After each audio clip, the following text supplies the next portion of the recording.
마태복음 14장 22절에서 33절까지를 함께 보겠습니다. 예수께서 즉시 제자들을 재촉하사 자기가 무리를 보내는 동안에 배를 타고 앞서 건너편으로 가게 하시고 무리를 보내신 후에 기도하러 따로 산에 올라가시니라. 저물매 거기 혼자 계시더니 때가 이미 육지에서 수울이나 떠나서 바람이 거스름으로 물결로 말미암아 고난을 당하더라. 밤 사경에 예수께서 바다 위로 걸어서 제자들에게 오시니 제자들이 그가 바다 위로 걸어오심을 보고 놀라 유령이라 하며 무서워하여 소리 지르거늘 예수께서 즉시 이르시되 안심하라 나니 두려워하지 말라. 베드로가 대답하여 이르되 주여 만일 주님이시거든 나를 명하사 물 위로 오라 하소서 하니 오라 하시니 베드로가 배에서 내려 물 위로 걸어서 예수께로 가되 바람을 보고 무서워하는지라 소리 질러 이르되 주여 나를 구원하소서 하니 예수께서 즉시 손을 내밀어 그를 붙잡으시며 이르시되 믿음이 작은 자여 왜 의심하였느냐 하시고 배에 함께 오르매 바람이 그치는지라. 배에 있는 사람들이 예수께 절하며 이르되 진실로 하나님의 아들이로소이다 하더라. 아멘. 예수님께서 오병이어의 기적을 일으키셨죠. 굉장한 창조주로서의 기적을 일으키셨습니다.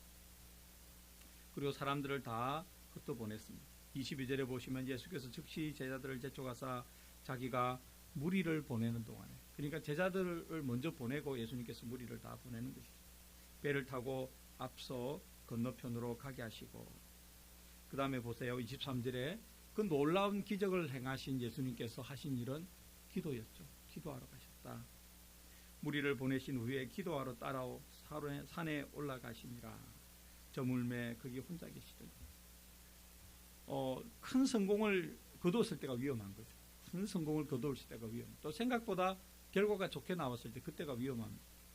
예수님께서는 그 사람들이 다 몰려들어가지고 기적을 베푸신 예수님을 임금 왕으로 삼으려고 하잖아요. 다 무리를 흩어보내시고 조용히 혼자서 기도하러 따로 산에 올라가셨다. 예수님께서도 이러한 혼자의 기도의 시간이 필요했다면 여러분과 저는 얼마나 혼자의 기도의 시간이 필요하겠습니까? 그러니까 공중으로 기도할 때도 있지만 개인적인 경건, 개인적인 기도 시간이 절대적으로 필요함을 우리가 예수님의 모습을 통해서 알 수 있습니다. 혼자 아무도 없을 때 하고 싶은 말을 다 하는 거죠. 마음속에 있는 모든 것을 하나님 앞에 다 드러내고 또 하나님께서 응답하실 것을 잠잠히 넉넉하게 기다리는 거 필요합니다. 제가 종종 말씀드리지만 제 표현에 의하면 기도 뜸들이기. 기도하고 나서 그냥 예수님의 이름으로 기도드립니다. 아멘 하고 후다닥 일어나서 움직이지 말고 기도 다 드리고 나서 예수님의 이름으로 기도드립니다 하고 나서 잠잠히 오래 있지 않아도 됩니다. 가문 몇 분이라도 잠잠히 내가 기도 드렸는데 하나님께서 나의 기도에 어떻게 응답하시나, 하나님의 마음은 무엇일까, 하나님 알게 하여 주시옵소서, 이렇게 작은 소리로 읊조리면서 가만히 앉아있는 것, 이게 제가 생각하기로는 기도 뜸들이기라고 생각합니다. 밥도 뜸이 들어야 맛있듯이 기도도 뜸을 들일수록 뭐랄까요, 하나님과의 그 교통함, 커뮤니케이션, 친밀함, 이것을 느낄 수 있다고 저는 생각합니다. 그러니까 기도하거나 너무 여유 없이 일어나지 말고 하나님과 대화했으면 조금 기다려서 하나님의 음성 듣기로 시간을 할애하는 것 굉장히 좋은 방법이다. 예수님께서 저물매 거기 혼자 계시더니 예수님께서 그렇게 기도하셨다. 24절 배가 이미 육지에서 수울이나 떠나서 바람이 거스름으로 물결로 말미암아 고난을 당하더라. 갈릴리 호수 밤에 풍랑이 심하기로 유명한 곳인데 제자들이 그 어려움을 당하고 있었습니다. 25절 밤 사경이면 우리로 알면 이른 새벽입니다. 오전 3시에서 6시 사이, 그러니까 지금 우리가 기도하고 있는 이때가 거의 밤 사경의 마지막쯤 되는 것이죠. 오후 오전 3시면 뭐 제일 깊은 새벽 아닙니까? 예, 아주 깊은 새벽에 밤 사경에 예수께서 바다 위로, 이 바다는 갈릴리 호수죠. 갈릴리 호수 위로 걸어서 제자들이 오십니다. 예수님 다 아시니까, 제자들이 얼마나 거센 풍랑으로 힘들어하는지 예수님이 다 아시니까 제자들에게 오십니다. 26절, 제자들이 그가 바다 위로 걸어오심을 보고 놀라 유령이라며 무서워하여 소리지는 것. 풍랑으로 해서 죽을 지경이고 공포에 쌓여 있는데 어떤 사람이 물 위로 걸어온다. 얼마나 놀랐겠습니까? 얼마나 놀랐겠습니까? 소리 지르는 것이죠. 유령이다 이렇게 소리 지르었어요. 우리가 그 배에 타고 있었다 해도 뭐 크게 달랐겠습니까? 예. 풍랑이 일었는데 배가 뒤집혀지려고 그러는데 뭐 정신이 있겠습니까? 예. 엎친 데 덮친 격으로 뭔가 어떤 존재가 물 위로 걸어온다. 있을 수 없는 일이 막 일어나니까 얼마나 놀랐겠습니까?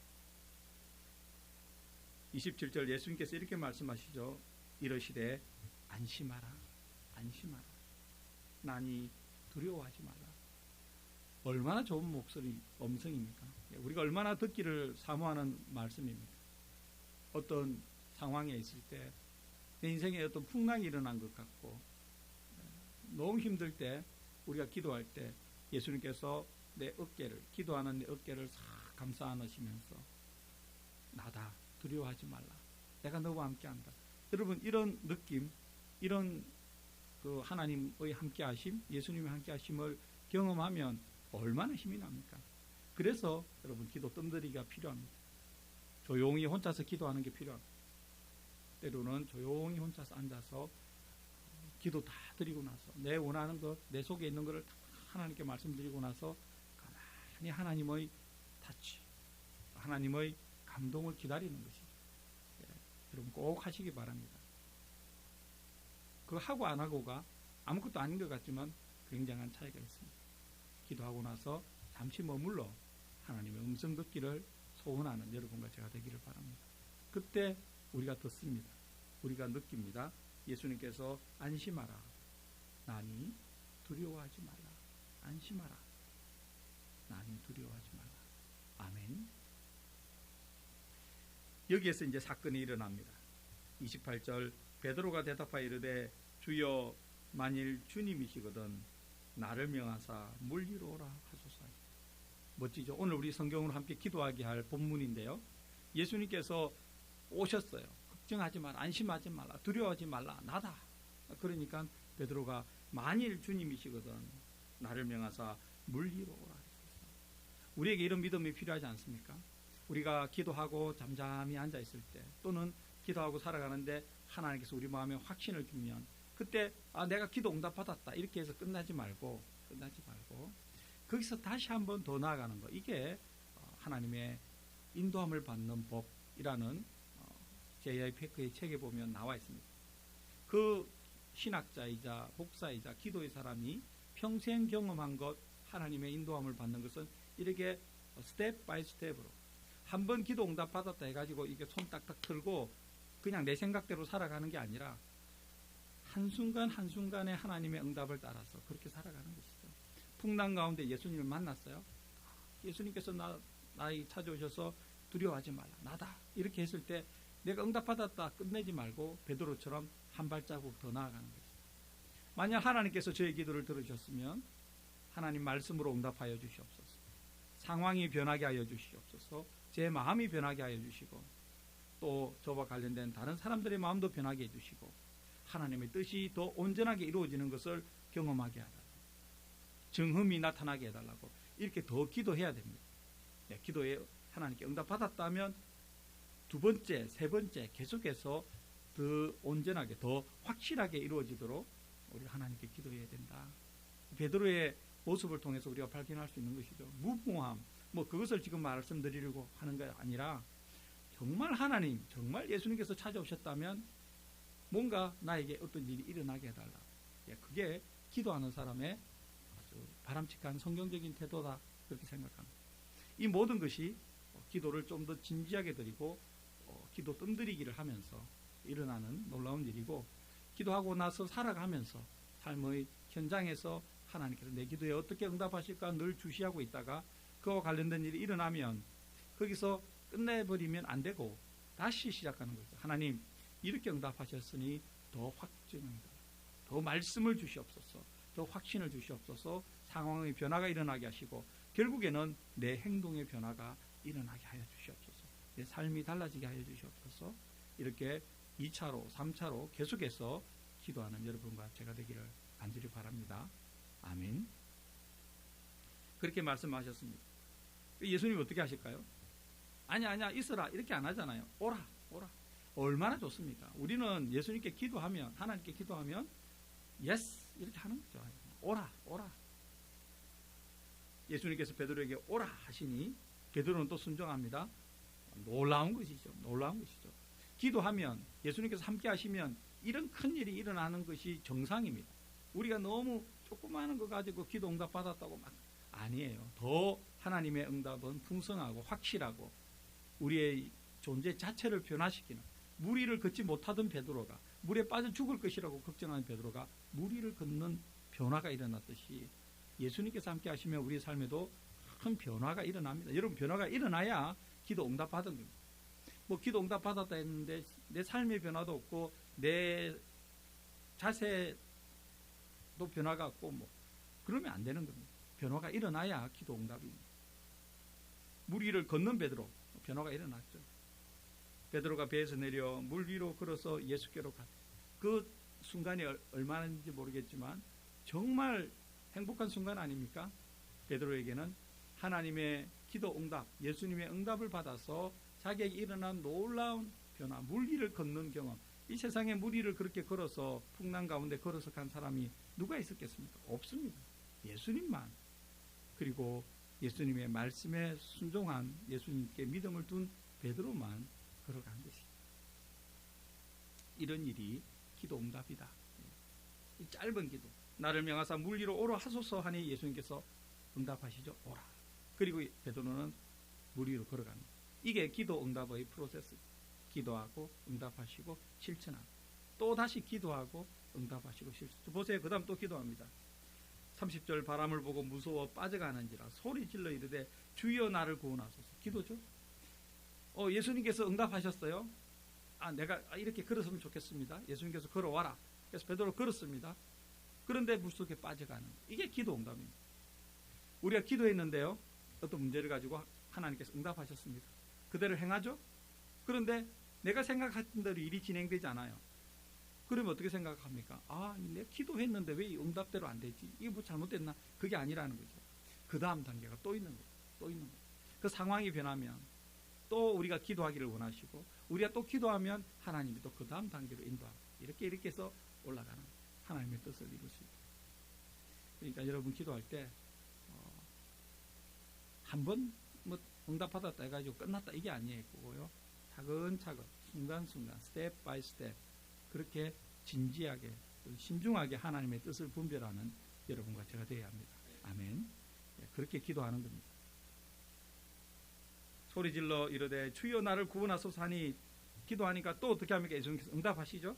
31절 예수께서 즉시 손을 내밀어 그를 붙잡으시며 이르시되 믿음이 작은 자여 왜 의심하였느냐. 우리는 이 말씀을 뒤집어 볼 수도 있습니다. 예수님은 믿음이 작은 자여 왜 의심하였느냐 이렇게 말씀하셨는데, 우리는 이 말씀을 우리에게 적용해 보면 의심이 일어날 때 어떤 상태입니까? 믿음이 작은 상태죠. 믿음이 작은 상태죠. 우리가 기도했는데 응답하실까? 의심하는 것, 믿음이 작은 것이고, 그 단계를 넘어서 응답받았어요. 우리가 행동했습니다. 그런데 내 생각과 다르게 일이 전개됩니다. 내가 응답 제대로 받았나? 의심하죠. 믿음이 작은 것. 그걸 또 넘어가면 또 그 다음 단계로 나아가는 거죠. 그래서 우리가 이런 과정을 경험하다 보면 어떻게 생각이 들까요? 의심하지 말아야겠다. 의심하지 말아야겠다. 이게 믿음이 더 성숙하는 거죠. 그리고 예수님 말씀의 표현에 따르면 믿음이 작은 사람에서 믿음이 큰 사람. 예수님께서 믿음이 크다고 칭찬하신 분은 사람들은 다 이방인이었다. 아주 묘한 것이죠. 백부장, 수르보니게 여인, 다 이방인입니다. 그러니까 뭐 이방인이나 유대인이나 이런 거 필요 없다는 거죠. 오직 예수 그리스도의 말씀만 하시면 그대로 이루어질 것을 믿었던 백부장, 자기 하인이 병든 중풍병 그 백부장을 향해서 예수님께서 이렇게 말씀하셨잖아요. 믿음, 너와 같은 믿음을 본 적이 없다. 믿음이 크다는 말씀 아닙니까? 그리고 의심하는 믿음이 작은 베드로를 붙잡아서 32절에 배에 함께 오름에 바람이 그쳤다. 비로소 바람이 그쳤다. 33절 배에 있는 사람들이 예수께 절하며 이르되 진실로 하나님의 아들이었습니다. 예, 오늘 우리가 이 짧은 본문을 살펴봤는데요. 우리에게 적용할 사항이 너무나 많이 있죠. 기도할 때 혼자 기도하는 시간이 필요하고, 또 그냥 후다닥 일어서지 말고 잠잠히 기도 끝나고 하나님의 음성 듣기를 기다리고, 하나님의 타치를 기다리고, 기도 뜸들이고, 그리고 기도 응답 받으면 그 다음 단계가 있고, 그 다음 단계를 위해서 또 기도하고, 또 그 다음 단계가 있고, 이렇게 올라가는 겁니다. 여러분, 한 방에 쫙 가는 거 거의 없습니다. 그래서 뭐랄까요? 교만하면 안 됩니다. 내가 기도 응답 받았다 이렇게 해서 떠벌릴 것도 없고요. 진지하게 소원의 항구에, 시편의 표현에 따른 소원의 항구에 이를 때까지, 목표한 곳에 이를 때까지 하나님과 동행하기를 원하시는 것이 하나님의 마음입니다. 순간이라도 우리 마음이 교만하는 거, 방심하는 거, 그걸 누가 노립니까? 사탄마귀가 노리죠. 그러면 시험됩니다. 오늘 본문 주신 말씀 붙잡고 무리를 걷는 믿음, 무리를 걷는 믿음. 하나님, 저에게 하나님, 예수님께서 함께 하셔야 될 일, 하셔야만 일어날 수 있는 일들이 일어나게 해달라고. 그래서 경험함으로 믿음이 담대한 자가 되게 해달라고. 그렇게 기도하는 토요일 넉넉한 새벽이 되기를 간절히 바랍니다. 기도드리겠습니다. 하나님 아버지, 오늘도 우리에게 생명의 말씀을 주셔서 감사합니다. 무리를 걸으신 예수님, 무리를 걸은 베드로, 또 베드로의 기도 응답에 따른 그 환경의 변화와 또 그에 대한 또 그 다음 기도의 필요성, 이것을 우리 삶에 그대로 적용할 수 있다고 생각합니다. 하나님, 우리에게 늘 놀라운 것을 행하시는 하나님의 크신 능력을 받아 우리도 하나님의 능력을 따라 살아가게 하시되, 순간이라도 교만하지 않도록, 하나님 없이 살아갈 수 있다고 방심하지 않도록 늘 하나님 앞에 겸손한 마음으로, 낮은 마음으로, 절실하고 간절한 마음으로 기도하는 저희들 되게 하시고, 하나님의 인도함을 받되 순차적으로 차근차근 신중하게 분별하며 살아가는 저희들 되게 하여 주시옵소서. 마침내 하나님께서 인도하시는 소원의 항구, 목표한 곳에 이를 때까지 주여 우리가 기도와 응답과 분별과 또 결단과 기도로 이어지는 이 순환 패턴이 계속해서 진행되도록 하나님 우리를 신중하게 하시고 분별력 있는 하나님의 자녀, 기도하는 용사로 삼아 주시옵소서.